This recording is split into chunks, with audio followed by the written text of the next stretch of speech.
Hey, so in honor of facing discrimination on Thanksgiving from the Thanksgiving meal at Filling Empty Bellies, they're claiming it's their ninth annual. 7 years ago at Thanksgiving Filling Empty Bellies, back when it was inclusive and run by Corey Buck, I met my friends Dan Kennedy and George Karch there. So it's sort of like an anniversary, but I'm excluded.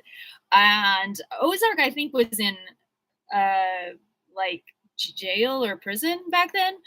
I don't know. What was he doing? 3, 4. Yeah. He was probably in prison back when I was meeting my friends. And so now that he's taken over Filling Empty Bellies, I'm excluded. So I thought I would read for you. Well, okay, I have a few things. Let me just show you what I have to read for you. Okay, I have a letter from Aaron Carlson's dad protesting the mayor, Sean Patrick. I found old newspapers. That's really cool because I don't pay for this stuff. No, okay, that's the Jeff Carlson article. What was that one? Oh, that's a different article. Never mind. Okay, and then here we go. This was so interesting. I just read this. Okay, we have to do better is kind of like hilarious because right when I was getting out of jail for the wrongful malicious prosecution by Ozark, Iraq, this came out basically saying like the city's like not having it. So this is the most fascinating thing. Max Bernstein down in Portland, who used to follow me on Twitter back when I had a Twitter account before Elon Musk destroyed Twitter. Homeless ruling creates bitter divide among appeals court judges. So basically, Grants Pass and Boise are two important rulings. We need to memorize that, right? So this is kind of ridiculous. They're basically begging to rehear the case that is defending the right to sleep on public places or parks as a constitutional right against, I'm thinking, Eighth Amendment. And so basically there's a dissenting opinion that's trying to say this is like okay, this is not working. Okay, then more light. Let's go. All right. Yeah, Eighth Amendment prohibits cruel and unusual punishment. So basically, no rehearing. So the people, Grants Pass, are like, please, like, we need to persecute our homeless more. And I was like, oh, are we trying to reinvent the 20th century? Like, didn't Sweden and Norway figure out you actually just have to give people housing? You can't just litigate where they put their tents or whether or not you death march them around town. Infuriating. So my friend's $2,000 ticket, it was like more than that, like $2,200 or something, got walked down to $440, and it's being heard in the court of Christopher Palmer, who was hired to defend Christopher Duffy, the 6'7" Meals on Wheels at Sunset Empire Park and Rec District guy who violently assaulted me after I pushed his hands off me when he was trying to grope my breasts, pinned me down and rubbed his genitals on me. So a judge defended a sex offender. Yes, you believe it. And that judge is going to decide whether or not a woman should have to pay her walk down fine of $440 for where camping at the Department of Human Services awning or like walkway before the lobby in a deceased building. The building itself is unoccupied due to toxicity. Okay. So she's supposed to pay $440. So she's contesting it. See you in court, Chris Palmer. She's like, is that a conflict of interest? And I'm like, well, I don't want him to go harder on you because he hates me. I don't think he hates me. He actually tried to get out of that case. He was like, would you please go find another lawyer, creepy sex assaulter who's paying me boku money to like defend me so you can keep your job and your pension, right? So CCA put us in touch with Chris Duffy. CCA gave the bona fide for Chris Duffy. Chris Duffy sexually assaulted me, and CCA still promotes his program. So I got a problem with that, Viviana Matthews. Just like I have a problem with you sending us to Ozark, who never laid a finger on me. I've never even so much as shaken his hand. He's probably against shaking hands of women. Okay? So we have to do better. What am I doing? I'm going to read out the article from yesterday. So enough with my editorializing. I'm hopped up on half-calf coffee. So they finally put a picture of the basement and acknowledged it's a basement because they're like, oh, let's pour $3.8 million into a basement. It's essentially wouldn't even make a good studio apartment, much less housing for 20 people. Okay, so it's the article reads, and this is Nicole Bales yesterday.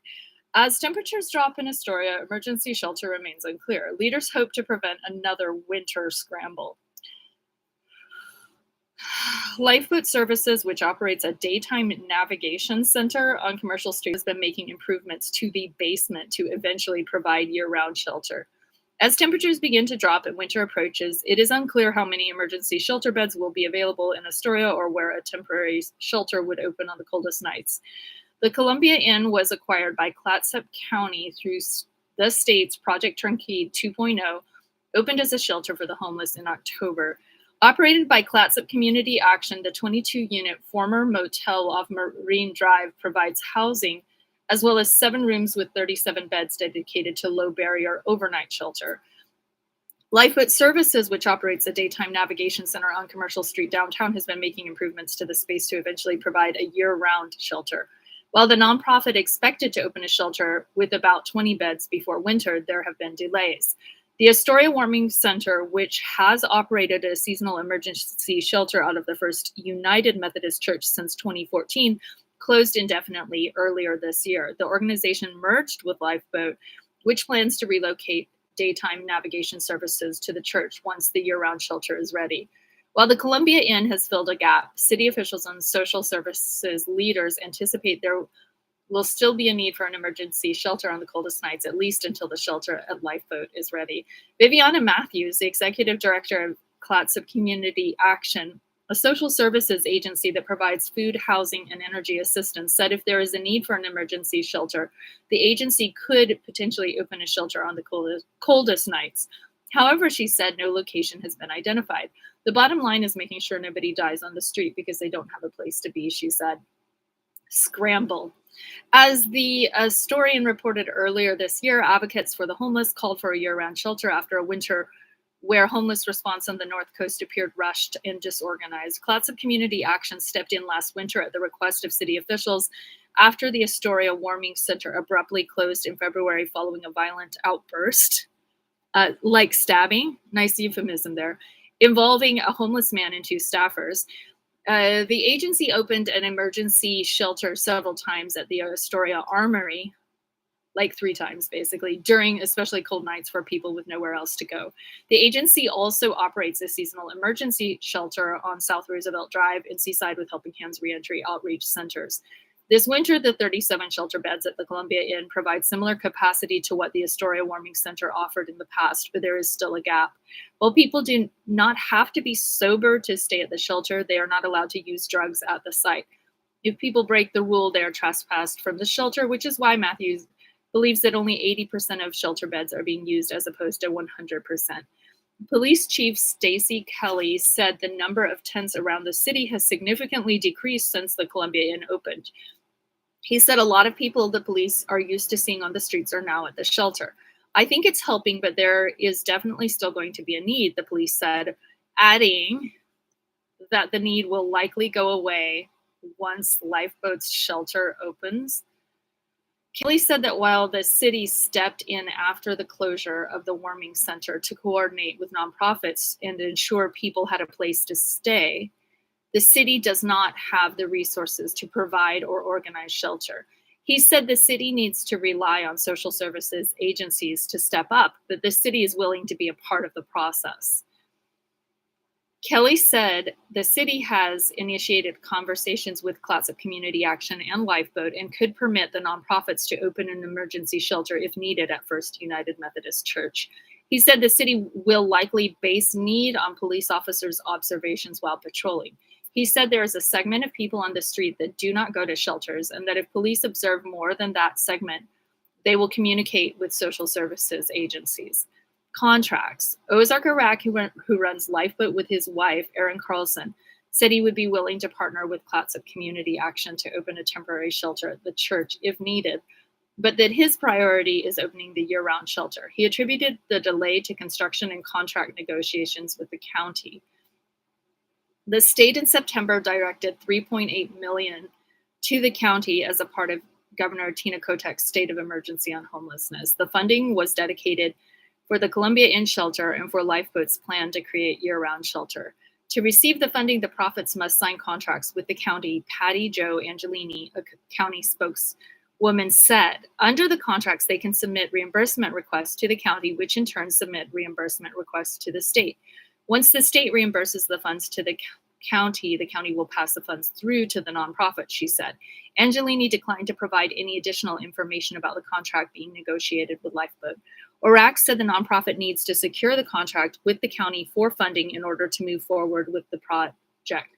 He said he expected to have a contract in place much sooner. While ORAC and others expected emergency shelter to be more certain at this point than this time last year, he is hopeful the work will pay off. It's going to be another scramble, and hopefully, thankfully, this will be the last that's not the case. So here is the weird blockbuster that my ethics are just demanding. Okay, I wrote PJ Angelini. When I told her Ozark was being investigated by Bully and that they were expanding it to gender discrimination, she said, good. Okay, so I get it that they're basically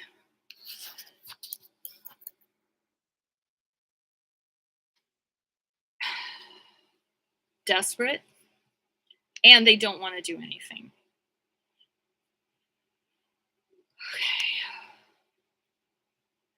Okay, so I emailed Chief of Police on Halloween at 11:13 in the morning. Within, I don't know, what is that, half hour, he's like, I'm like, my case was dismissed today, thankfully. Happy Halloween. He wrote me back, thanks. That's good to hear, and I apologize for not getting back to you sooner. The information you gave me at this sex offender working at the Lifeboat was very interesting. We are investigating further. Please keep it to yourself for now. I wrote him back, okay. Well, now is gone, and we were 18 days into it, and the sex offender is still working at Lifeboat, okay? And they're basically threatening to force homeless women to go to a facility that has no accountability for a sex offender. And in terms of like my affection for the chief of police, I like him just like on a personal level. Maybe he reminds me of a friend, or because he grew up on the other side of the country like I did, there's a certain way he communicates that is very resonant and familiar. But I'm not liking the fact that they could not ever prosecute Corey Quint for putting his hand around my throat. And then I'm being kicked out of Lifeboat for reporting male violence at Lifeboat. And they are enabling sexual predators to either eat or work at Lifeboat. And the newspaper is in on it. They're in on the cover up. But I tried to tell myself when I'm reading this article last night, oh, okay, well, this is the off-ramp. They're just trying to let Ozark down gently as they pull themselves together. And I see Ozark and Aaron's role in pushing this issue is they are spurring other people to try harder. So I see that as useful. However, the harm that is being done on a bit, for instance, Monkey, Robert Sander, there are more than one sex offenders at Lifeboat, okay? Chris Cowan, he's trying to get his sex offenses expunged. The guy who just moved to Idaho, who was in a custody dispute with his baby mama, he's an admitted out sex offender, okay? There are people that have stabbed people at prison. There are people with neo-Nazi backgrounds. There are people who have assaulted Black people. The sex offender who exposes his genitals to the homeless, he basically beat up a transgender veteran outside the Legion, okay? Never was put in prison for that. He's put in Lifeboat. Oh, and the harm that is done to victims when we have just like total immunity from any justice for these perpetrators, and then the perpetrators are given state and tax money, and then the victims are told you don't have access to the services. You are discriminated against. Good morning. Okay, so let's read Aaron Carlson's board members' letter to the editor, July 8th, 2023. And it was basically a response to what happened when the mayor kind of like went against Lifeboat, Sean Fitzpatrick. And they titled this Smoke Screen. And I'm like, what kind of smoke, Derek DePlege? Fentanyl smoke or meth smoke? Or cigarette smoke or marijuana smoke? What kind of smoke screen is this? As a member of the board of directors of Lifeboat Services with 40 years experience with nonprofit organizations, I was very disappointed to read in the June 27th issue of the Historian article, "We Have to Do Better," the ill-informed comments by the mayor of Astoria expressing his concerns about the financial operations and outcomes of the work at Lifeboat. Like all applicants for city grants, detailed financial statements are included in the grant request.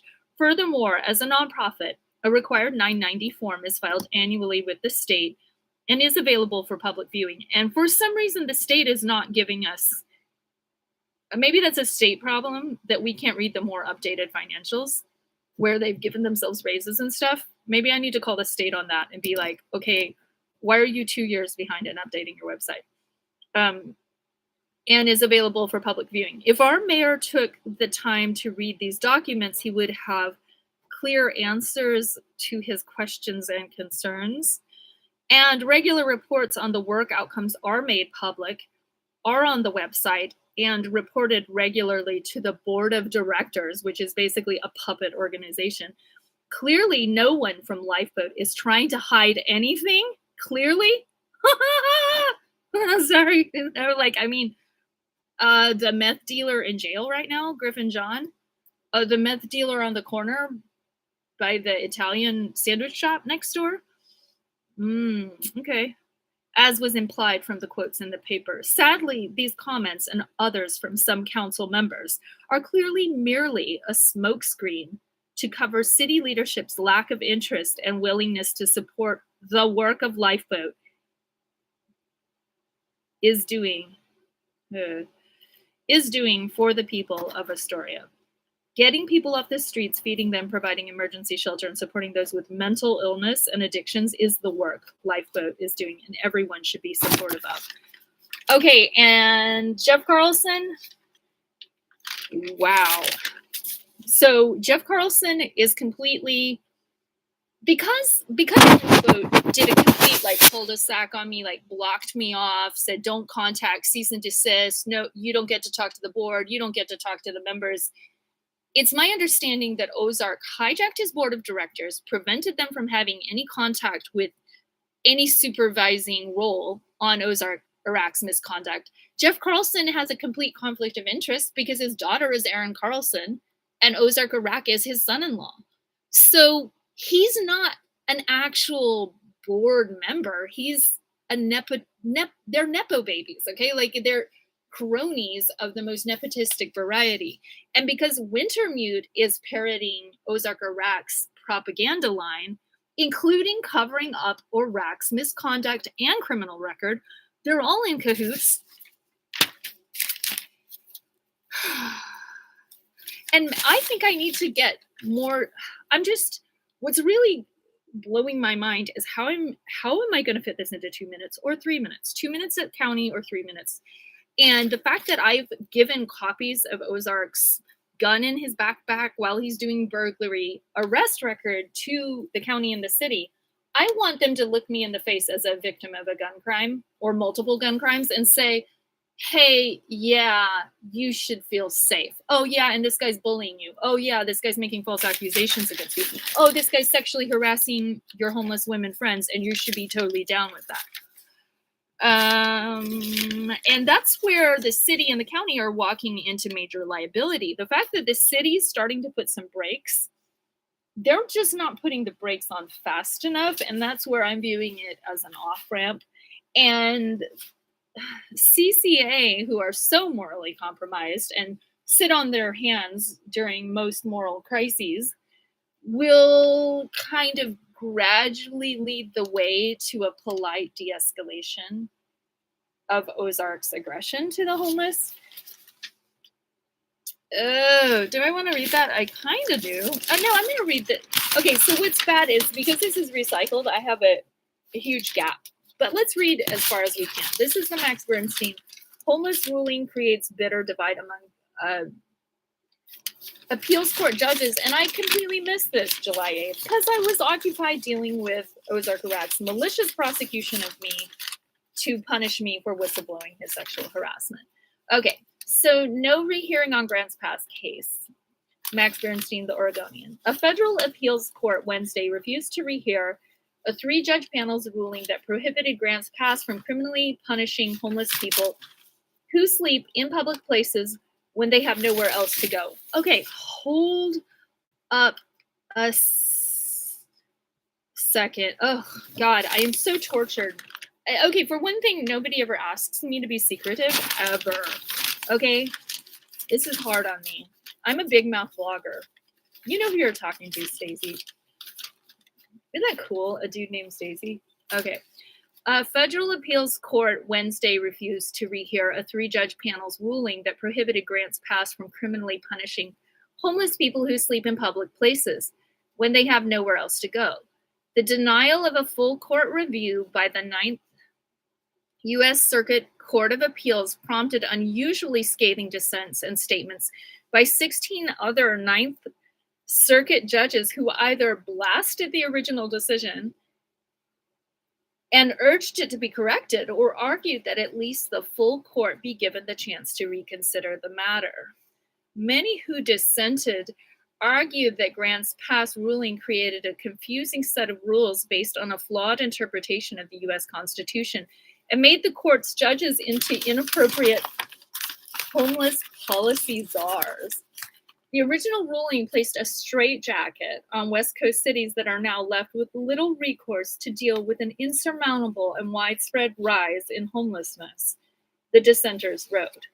In response, the 2 judges who made up the majority opinion on the 3-judge panel defended the denial of the full court review and also stood by the underlying 2022 opinion and claimed those criticizing it had mischaracterized it. Petition to Supreme Court. Highlighting the significant division among the 9th Circuit active and senior judges, a lawyer representing Grants Pass said the city plans to petition the U.S. Supreme Court to review the case. Last year, the 3-judge 9th Circuit panel upheld the lower court's injunction that directed Grants Pass not to enforce its public camping and park exclusion ordinances against involuntarily homeless persons for the mere act of sleeping or camping in public places when there is no other place in the city for them to go. Okay, now I'm going to press pause on this.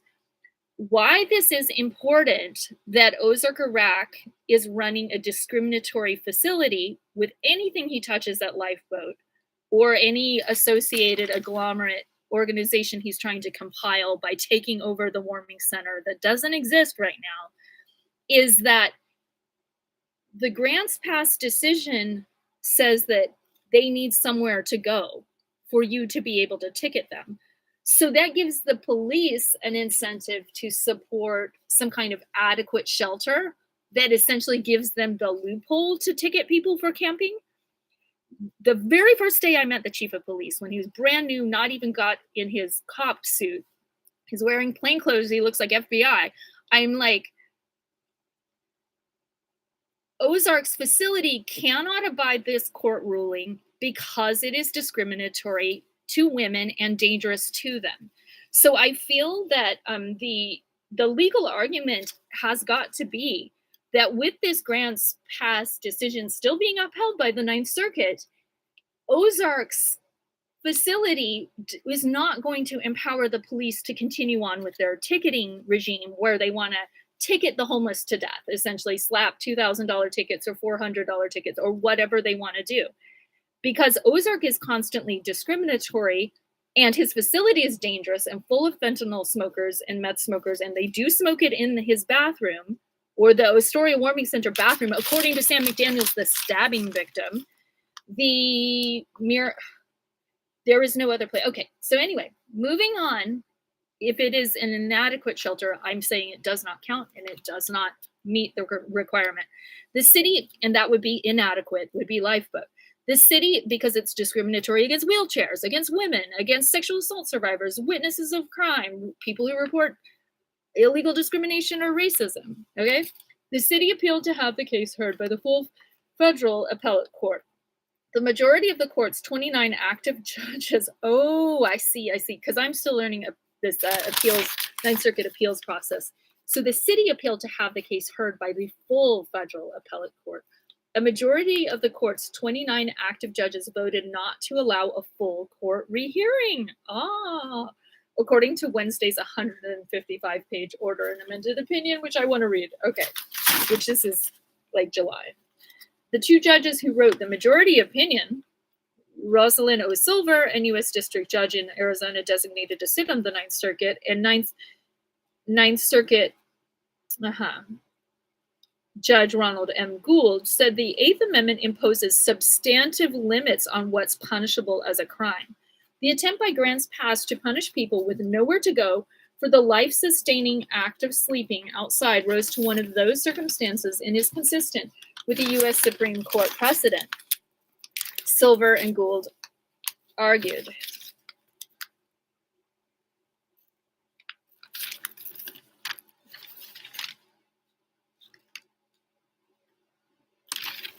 Senior Ninth Circuit Judge Diarmuid, oh, I love this, Gaelic as heck, Diarmuid O'Scanlan, called the panel's initial ruling an egregiously flawed and deeply damaging mistake that is at war with constitutional text, history, and tradition, and Supreme Court precedent. O'Scanlan, and it's spelled Scannlain, joined by the 14 other judges, argued that the original opinion has paralyzed cities from addressing the significant problem of homelessness and removed their authority to craft public policy. Without a fix, the Ninth Circuit has required cities, particularly those in the West, such as Portland, Los Angeles, and San Francisco, to surrender their sidewalks and other places to homeless encampments, he wrote. The full court needed to reconsider our unfortunate constitutional mistake, O'Scanlan wrote. The full court needed to reconsider our unfortunate constitutional mistake. Wow. O'Scanlan contended that the Grants Pass decision rested partly on an earlier ruling in the case involving the city of Boise, which he wrote invented a federal constitutional right. Oh, this is cute. To sleep on public property. He noted that the Ninth Circuit remains the only federal court of appeals to have. Only federal court of appeals to have recognized the individual constitutional right to sleep or to camp on sidewalks and other public property. Okay. The three-judge panel that issues the Grants Pass ruling wrongly applied the Eighth Amendment and prohibits cruel and unusual punishment, O'Scanlan wrote. It is not a boundless remedy for all social and policy ills, including homelessness.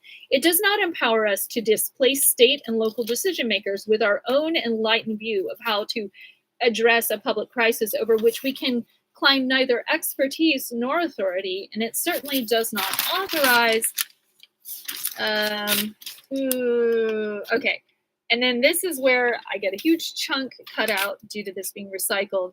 So dictate, Supreme Court, free choice prohibited, practical Grants Pass, crowding, flooding, San Francisco. Okay, Ninth Circuit Judge Milan D. Smith Jr. in his own dissent wrote that the Grants Pass and Boise decisions have left local governments without a clue of how to regulate homeless encampments without risking legal liability. Smith and the Grants Pass ruling have set up unelected federal judges as homeless policy czars instead of doing what they should be doing, applying the rule of law. The Martin v. Boise ruling in 2018, he said, handcuffed local jurisdictions trying to respond to the homelessness crisis, while the Grants Pass case now places them in a straitjacket. Smith criticized the formula that the judges set in Grants Pass case that the city couldn't prosecute homeless people for sleeping in public if there's a greater number of public individuals than could fit in a shelter, is probably where that summary is in the clipping. Silver and Gould said nowhere in their ruling do they establish an unrestrained right for the involuntarily homeless persons to sleep anywhere they choose. Nor does it require jurisdiction to cede all public spaces to involuntarily homeless people. There's a lot more to that. So there's the place and manner business, which Astoria tried to set up this complicated map that is like a little red zone skirting a portion of Astoria to say, well, if we have jurisdictionally decided what public spaces you can and camp in, then if you encroach on others, we can then ticket you, and we are still complying with the Grants Pass ruling. And this is mind numbing because the homeless tell me they can't understand the map. I thought, well, I can't understand the map. It basically needs to be zoomed in and broken down very clearly. Can you be on this corner of 8th and Marine or not? And the fact that they've basically tried to customize this to once again give them the loophole to ticket people. The shelter then when I went into back when the Astoria Warming Center was doing showers a summer and a half ago, like a year ago, thereabouts, I would talk with these really nice people, Benedetto and Andrea, and I'd be like, wait a minute. If the police are gung-ho on shelters because the shelter gives them permission to ticket, this is really upsetting to me because the shelter is then being used as an arm of the police to enable ticketing. And that's not how it should be working. And so if the police want to get that involved in shelter, they need to not get themselves involved in the constitutional violations, the discrimination violations, the ADA discrimination violations, and the gender-based discrimination, the racial discrimination that is going on in these very poorly managed places like Lifeboat. Okay, so the police are walking into hot water when they do that, and they should have a legal advisor that tells them that. And besides, it's just inhumane. It's inhumane. The only humane answer is housing. Okay, so I felt like there was one. Okay, well, I'll read you this anyway. So because I'm just bored and caffeinated and on a live stream, and oh, I had a battery hooked up. Let me plug in right here. Okay. Yeah, we got lots of battery anyway. Okay. We have to do better. This is like Lifeboat Services hopes to open a year-round homeless shelter on Commercial Street. So I called over to the senior center and I was like, are you aware that they're trying to turn the Methodist Church basement into the day center? And then they're trying to turn the downtown facility into the night center? And he was a little freaked out. He later told me on another call that he's storing Lifeboat extra food in his extra freezer space. Okay, and so I've been emailing the minister, Michael Avila, at the Methodist Church saying, okay, well, Sam McDaniels, the stabbing victim, told me they're smoking fentanyl in the restroom. Corey Quint, the fentanyl dealer, who told me 2 years ago they were smoking meth in the restroom of the Methodist Church basement. And I was like, are you okay with that as a minister? How about all your old ladies? No, we should do an evacuation and some kind of health protocol regarding that type of when meth and fentanyl are smoked down in the basement of Lifeboat, when everybody's upstairs running up the staircase to go get food. What happens then? My friend walked in there and felt sick for a week, okay? She went and told Bo Peterson up at treatment court. She's not naive to the drug scene. A lot of the people making the policy decisions are very naive to the drug scene. We have to do better. Oh, and that Ozark, Iraq sold meth to all of these people, and you don't get kicked out if you bought meth from Ozark, or maybe you do. I don't know, because Gigi is not allowed to come there, who works now at CBH. Was she one of his customers? Is that why she's kicked out? Why does he have this vendetta on these women? Gigi, Vanessa, Patty, Mary, Tracy, and then there are women who just struck out against him. Oh, Jackie. Oh, is it because Jackie used to date Griffin John, your VIP drug dealer who's in jail, that you kicked out his sexual assault victim instead of him for attacking her? Okay. After a scramble, another scramble. Here we go. Advocates for the homeless call for a year-round shelter after a scramble last winter. After a scramble Last winter, to keep people off the streets on the coldest nights, advocates for the homeless are calling for a year-round shelter in Clatsop County. The county has relied on seasonal overnight shelters in Astoria and Seaside to prevent people from dying outside in the cold. The Astoria Warming Center, which I was asked to be on the board, but Ozark basically vetoed my ability to be on the board because he was taking it over, because Teresa Barnes refused to compile statistics, which then excluded her from getting grant money. So the finance collapsed, the leadership collapsed, and then Ozark made the power grab to grab what was left of the basically non-existent nonprofit. The Astoria Warming Center, which closed indefinitely this year, operated out of the First United Methodist Church above downtown. The shelter on South Roosevelt Drive in Seaside is operated by Clatsop Community Action and Helping Hands Reentry Outreach Centers. The seasonal overnight shelter typically open by late November, but when the temperatures were expected to dip earlier in the month, county emergency management officials stepped in to help temporarily open the shelters ahead of schedule. The county and Astoria took similar steps after the Astoria Warming Center, which had been working through leadership challenges, abruptly closed in February following a violent outburst involving a homeless man and two staffers. Did I read this already? What is this? Some kind of weird filibuster? Yeah.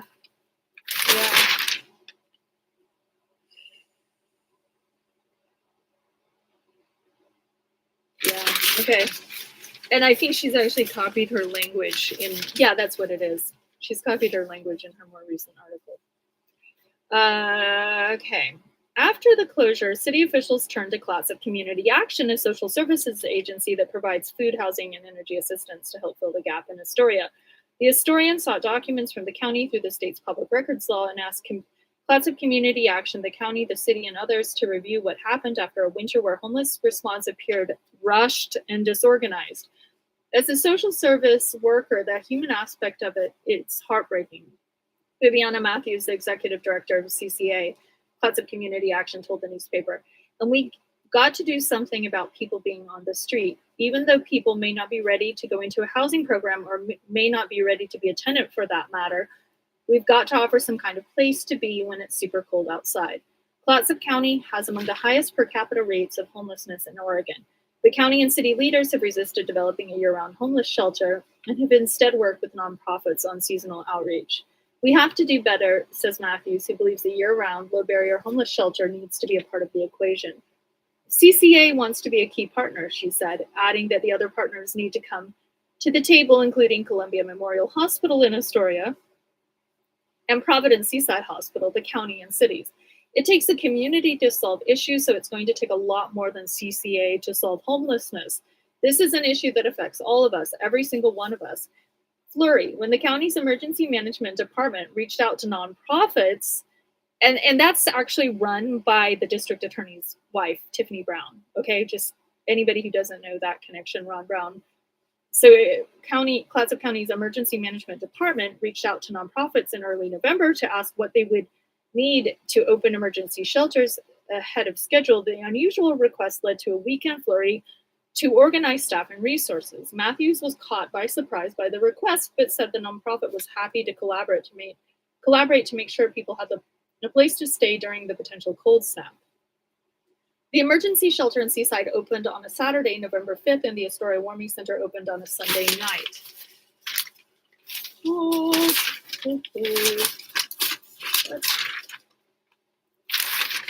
Okay.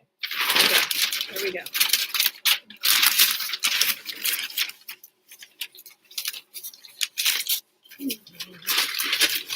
Oh yeah, I'm supposed to be going to a birthday party. Happy birthday, Jennifer. I'm busy.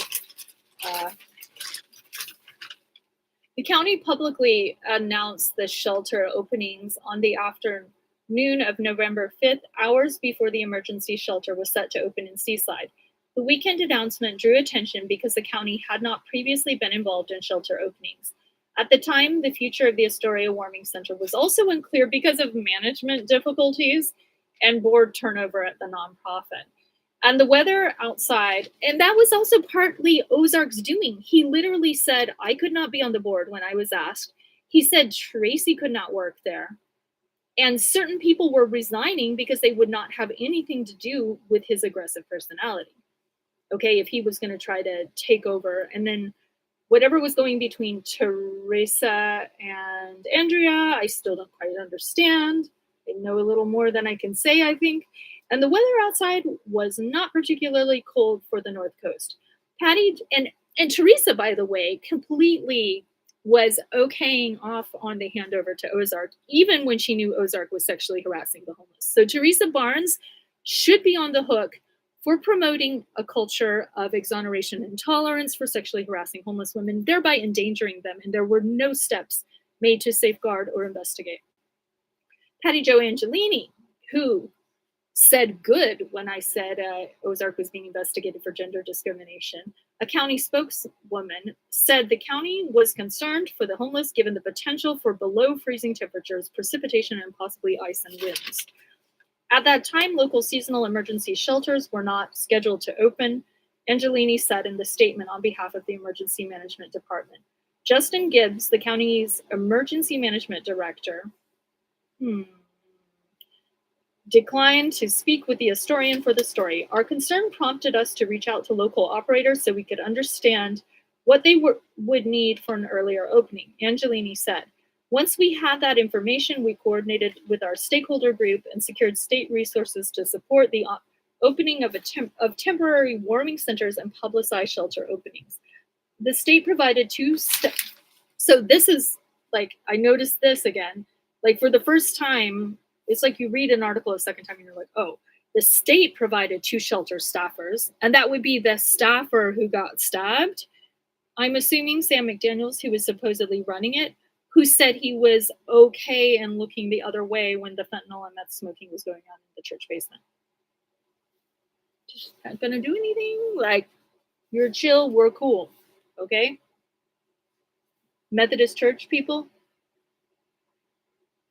state, and 400 meals for the Astoria Warming Center and two shelter staffers for the warming center in Seaside, according to the county. And Sam McDaniels has a background as a mushrooms dealer, which doesn't exactly totally bother me. It bothers me that he's down with the fentanyl smoke in the restroom, because that makes it unsafe for people who don't want to breathe fentanyl smoke in the restroom. And it's just a bad practice medically and chemically. It's not scientific. Okay? So that November weekend was not the only time local government stepped in to coordinate shelter with nonprofits during the winter. When temperatures dipped in the late January, the county announced that the State Department of Human Services would again provide staffing to allow the Astoria Warming Center to open 24/7 during the cold stretch. Astoria took similar steps as the county after the Astoria Warming Center closed in February, weeks before the end of the season. The closure prompted by the arrest of a homeless man who allegedly stabbed a warming center staffer and threw an explosive device. And I've been told that this wasn't even a thing. It was just like a Tupperware full of nails or something, but it was completely misinterpreted. It's one of the witnesses told me that. But they kind of puffed it up a bit. Add another, led to more people sleeping outside in Astoria. Shortly after the incident, Astoria Police Chief Stacy Kelly told the Historian that the county's emergency management department reached out to the city with concerns about the city's homeless population during a winter storm. Kelly said the city contacted the warming center to see if it could open or if the Clatsop Community Action would use the nonprofit space at the church. However, the warming center's leaders indicated neither was an option. The city quickly coordinated with the Clatsop Community Action and the Astoria Armory, which agreed to open the lobby off Exchange Street. And oh boy, can I tell you, that was one cramped lobby. The Armory is a huge facility, and maybe they couldn't afford to heat it. It's like huge. But it was like a disgusting amount of overcrowding in that lobby the few nights it was open. And it served as a propagandistic tool to trick the public into thinking it was the actual de facto shelter, whereas it was only 3 nights. And the bathrooms were so backed up that the men were pissing right behind the bush of the Historical Society all night long and smoking their fentanyl at the Historical Society right next to the Armory. Okay. Astoria took similar steps as the county after the Astoria Warming Center closed in February, weeks before the end of the season. The closure prompted by the arrest of the homeless man. Okay. Shortly after the incident, reached out to the city. Kelly said the city contacted the warming center to see if they could open. The city quickly coordinated with Clatsop Community Action and the Astoria Armory, which agreed to open the lobby off Exchange Street for a temporary overnight shelter. Clatsop Community Action opened a shelter at the Armory 2 more times during cold snaps later that month. Matthews said she was able to start predicting when the city and county could reach out based on the weather forecast, which this is just crazy for the homeless. They're like, is the weather going to kill us? And so they basically, you can get hypothermia at 50, especially if you're wet or medically fragile. So this whole like, we have to wait till it gets 20 degrees before we have a shelter puts the homeless in this desperate situation of waiting to see where the weather goes. I hate this about Astoria's horrible shelter response. I think it was productive, she said in response to questions from the Astorian about the process. I learned that humans care about other humans. I've learned that social services is absolutely able to work with the police department and be a great partner. I couldn't do the work that we do without their support. Hold on a sec. Yuck.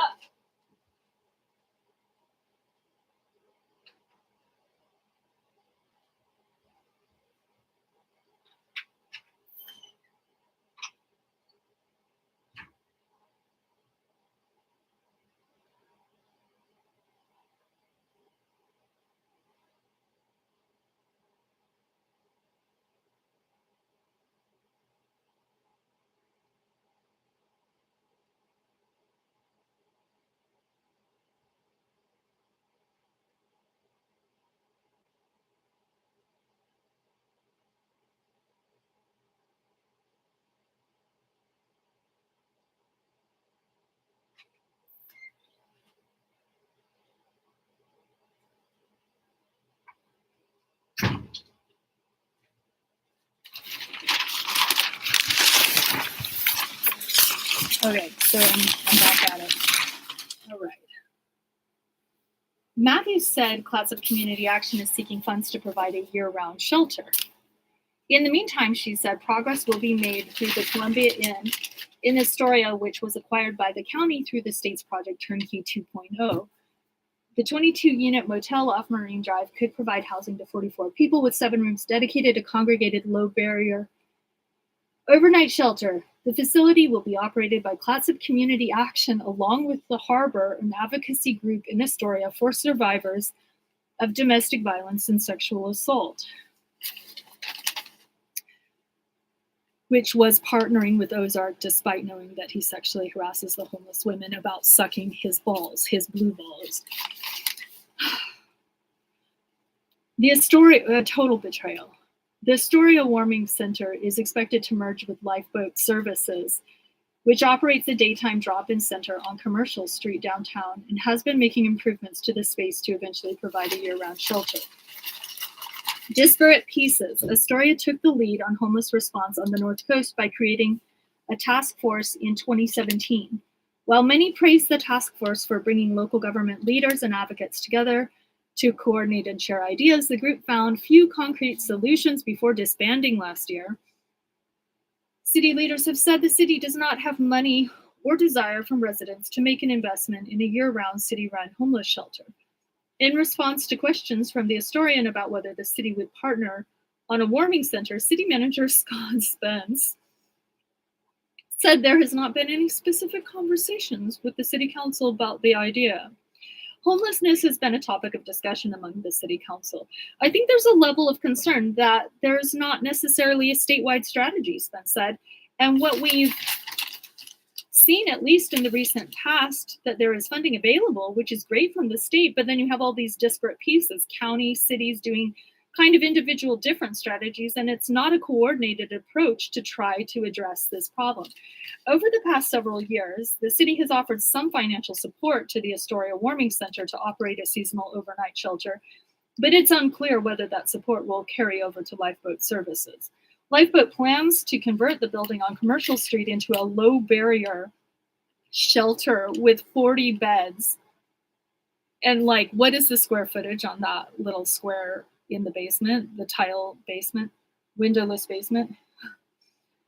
I mean, I've called the fire marshal in case anybody else wants to do so. And move daytime navigation services to the Astoria Warming Center's space at the church on Franklin Avenue. The nonprofit hopes to secure funding from the state this summer to complete the project. During an Astoria budget meeting in April, when reviewing recommendations for grants to social services organizations, some budget committee members and city councilors questioned whether Lifeboat should be given funding. Subcommittee members said they recommended giving Lifeboat $8,000 of the $25,000 the nonprofit requested, since support used to go to the warming center, which is being absorbed by Lifeboat. However, Lifeboat did not receive any city money in response to a request this fiscal year, and some budget committee members and city councilors suggested doing the same for the next fiscal year that starts in July.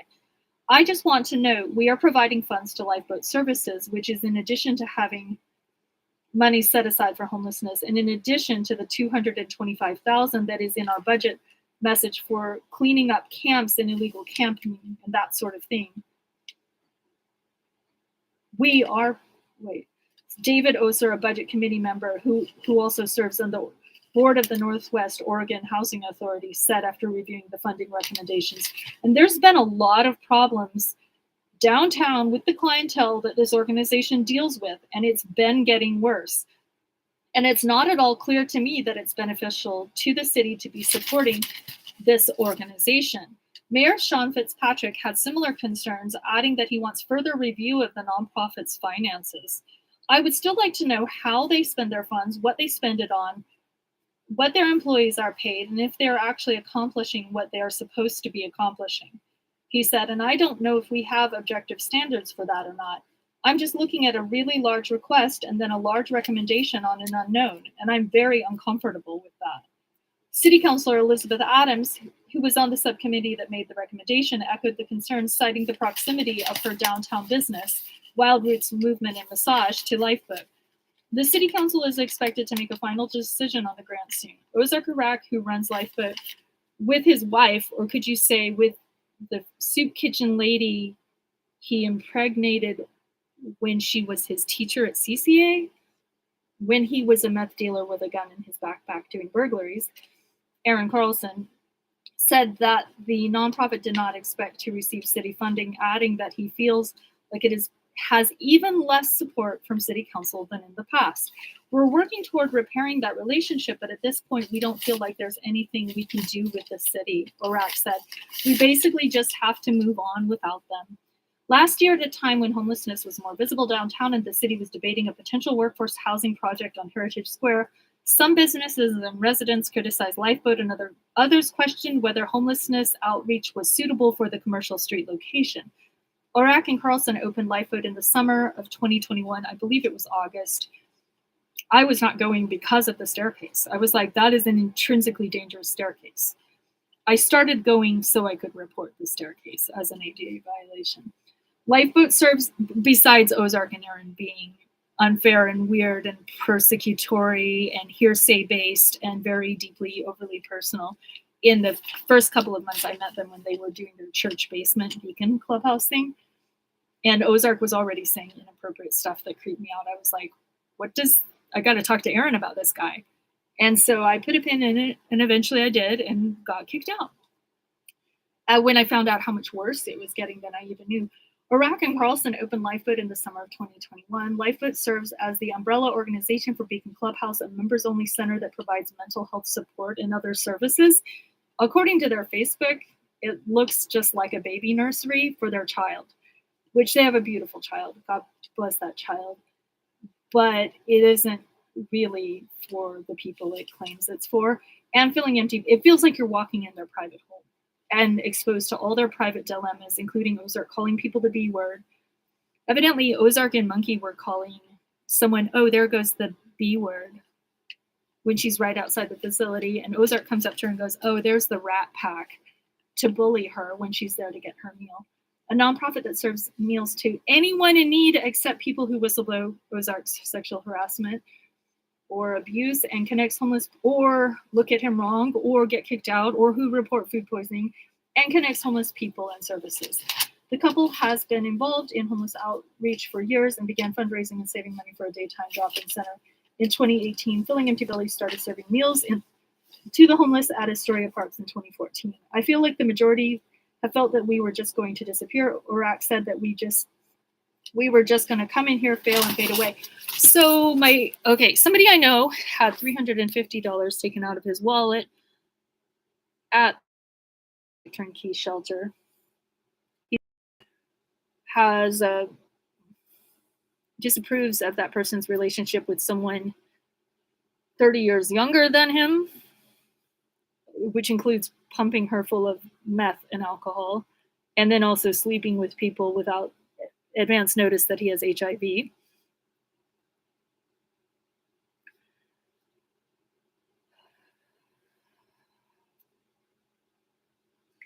Jules bullied Tasha out. Tasha had been there for a few weeks. Jules shows up, and within 3 days, Tasha is kicked out because Jules started something. Jules with the hatchet and the big knife. That Jules.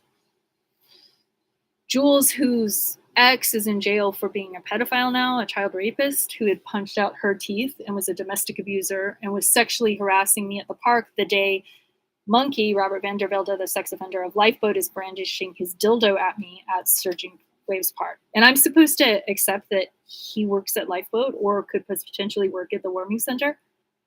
But I've never brandished a dildo at a woman being sexually harassed at the park. I've never exposed a penis to homeless women against their will. Why are sex offenders given preference by Ozark Iraq? Is it because they make him look slightly better? Mark Spurlock, the meth dealer, told me Ozark Iraq was trying to rip the clothes off his girlfriend and sexually assault her. Rape her. He was attempting to rape his girlfriend when Mark had to show up and threaten to beat him up or beat him up. But that Ozark always knows Mark has that on him.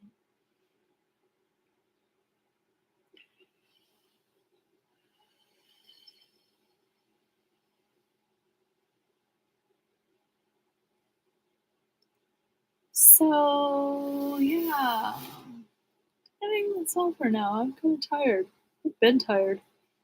Sorry about the hot-headedness. It's about enough to get my blood boiling. Okay, well, wait a minute. Let me see what I sent yesterday. This is my email to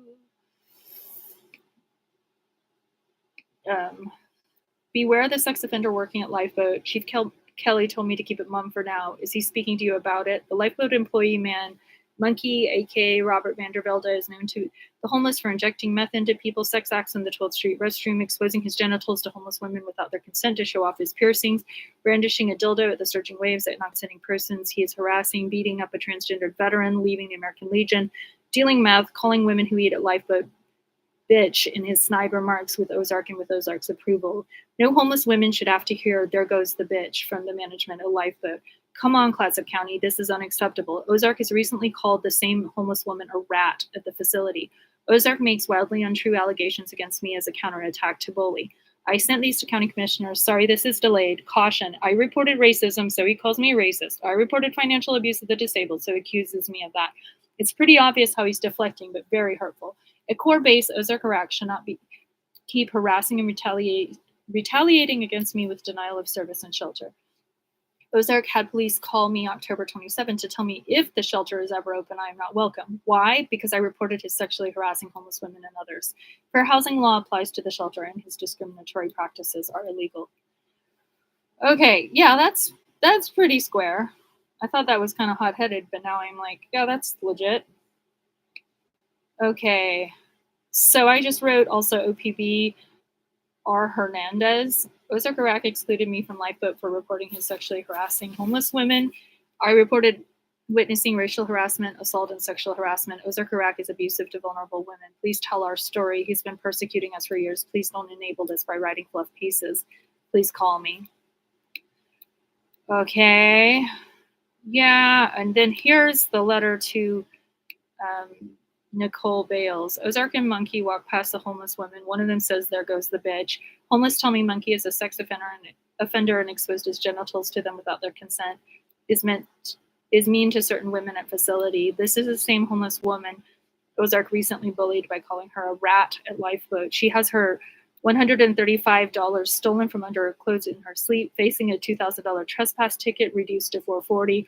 Another sex offender, Chris Cowan, meth trafficker, self-admitted, threatens to poison her with Fetty powder. Jackie in the DV section at Columbia Inn is banned from Lifeboat because Ozark hates women. I now wonder if it is because she used to date Griffin John, one of Ozark's main VIP violent drug dealers he always rolls out the red carpet for. When I reported Griffin assaulted Shayna to Lifeboat, Ozark kicked out the sexual assault victim, told Griffin, and Griffin then confronted me on the street. Columbia Hotel, Daniel's wallet stolen, $350 removed. Wallet turns up without cash. Prime suspect is a fentanyl addict. Surveillance cameras may help. The fentanyl addict Mark has expressed to me disdain for the 63-year-old Daniel's relationship with the 35-year-old Christina, the lady who spent 18 days in jail, time served, no probation for the grocery basket. Mark tells me he dislikes that Daniel keeps Christina's addictions filled with meth or alcohol, or that Daniel sleeps with people without telling them he has HIV. I tried to observe Christina's plea deal, but Wintermute booted me from the WebEx hearing, for which he's being investigated by the Justice Commission for closed courts are considered a violation of ethics and our judicial atmosphere. Maybe not like Stalinist Russia or whatever, but whatever you're doing, Wintermute, what the F. Mark is facing DUI for his electrical bicycle crash from a malfunction that left him in a coma. I was trying to educate Mark about the edema effects of fentanyl, as some users don't even know this. Mark's GoFundMe was hosted by Scott Lee of Bikes and Beyond, but Scott did not give the money to Mark, possibly fears about his addiction, due to fears about his addiction given to his mom, but Mark had a falling out with his mom. Jules, known for being belligerent and bullying to other females, moves into Columbia Inn and within 3 days gets Tasha kicked out. Tasha had been there for a few weeks. Tasha is much more reserved than Jules's brash way. Jimmy Hahn, who goes to mental health treatment court, is still dealing the meth, kicked out of Columbia. Griffin John, the meth dealer, in jail recently for felon in possession of a weapon, maybe in for 2 weeks. And I checked this morning, he's still in, okay, with no release date. And the court website was down, so I couldn't check his next court date. Violent to Lifeboat women and men. Malachi, a.k.a. Paul Robick, who deals meth, also in jail for a while, known to be violent to Lifeboat women. Bradley, also dealing meth out of the RV by the Legion for a while, maybe a Warrington with Shayna. So that's sort of like the meth report or whatever. And the little smart fentanyl dealer boy who had just gotten out of jail, I don't really know his name.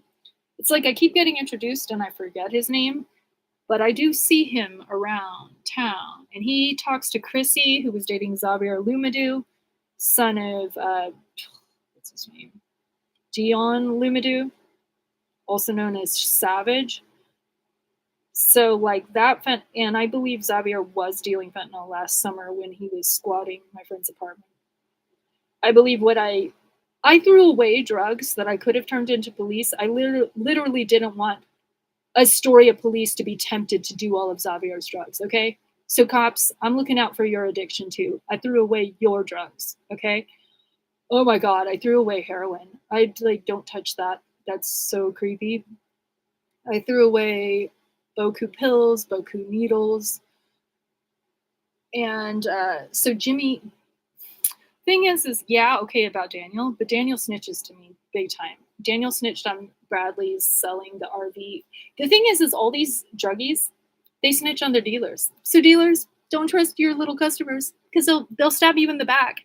That's what I found out from Diana too. She was snitching on the fentanyl dealer who parks his gigantic black truck right by the US Bank and deals the dope in such obvious plain day.